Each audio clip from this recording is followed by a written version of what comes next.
হাই friends, তোমালোকৰ বাবে এটা গুৰুত্বপূৰ্ণ আপডেট।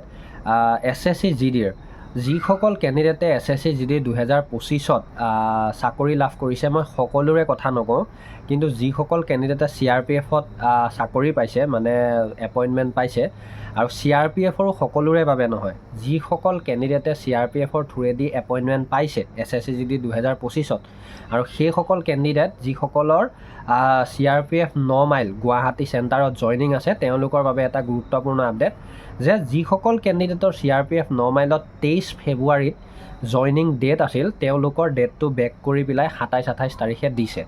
আৰু এইটো একদমেই সঁচা কথা, ইয়াত কোনো ডুপ্লিকেট নাই। তোমালোকৰ যদি মোৰ ভিডিঅ'টোৰ পৰা বিশ্বাস নহয়, তেতিয়াহ'লে তোমালোকৰ যিখন এপইণ্টমেণ্ট লেটাৰ আছে, এপইণ্টমেণ্ট লেটাৰৰ যিটো টোল ফ্ৰী বা হেল্পলাইন নম্বৰ আছে, সেই নম্বৰটোত ফোন কৰি চালে তোমালোকক কথাখিনি বুজাই দিব।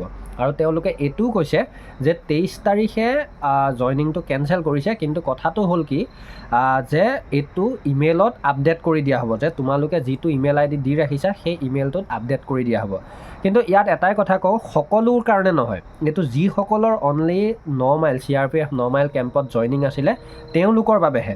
আৰু 23 তাৰিখে যাৰ আছিলে, মানে কি কথাটো কিয় কৰিছে তোমালোকে নিশ্চয় গম পাইছা যে আমাৰ 21 তাৰিখে সৰুসজ্জা ষ্টেডিয়ামত CRPFৰ ৰাইজিং ডে'ৰ বাবে অনুষ্ঠান এটা পাতিছে, খুবেই ডাঙৰ অনুষ্ঠান, আৰু তাতে আমাৰ বিভিন্ন কলা কৌশল দেখুওৱা হ'ব, আৰু লগতে আমাৰ অমিত শ্বাহ ডাঙৰীয়া অসমলৈ আহি সেই অনুষ্ঠানটোত ভাগ ল'ব বা শুভাৰম্ভণি কৰিব। গতিকে তাৰ বাবে তেওঁলোকে স্পষ্ট সহকাৰে বুজাই দিছে যে যিসকলৰ 23 তাৰিখে জইনিং আছে তেওঁলোকৰ বাবে স্পেচ কম আছে, CRPF 9 মাইলত স্পেচ কম আছে বা জেগাৰ অভাৱ।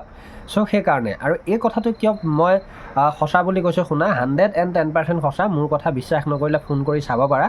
কথাটো হ'ল কি, মাজুলীৰ পৰা মোৰ কেইটামান বন্ধু বুলিয়ে ক'ম, ছাবস্ক্ৰাইবাৰ বন্ধু কেইজনমানে জইনিঙৰ বাবে গৈছিলে, আৰু যাওঁতে কি হ'ল, তেওঁলোকক উভতাই পেলাই ধুনীয়াকৈ বুজাই পঠিয়াই দিছে যে তোমালোকে চিন্তা কৰিব নালাগে, তোমালোকক আকৌ 27-28 তাৰিখৰ ভিতৰত আমি মাতি দিম, ইমেইলত আপডেট দি দিম।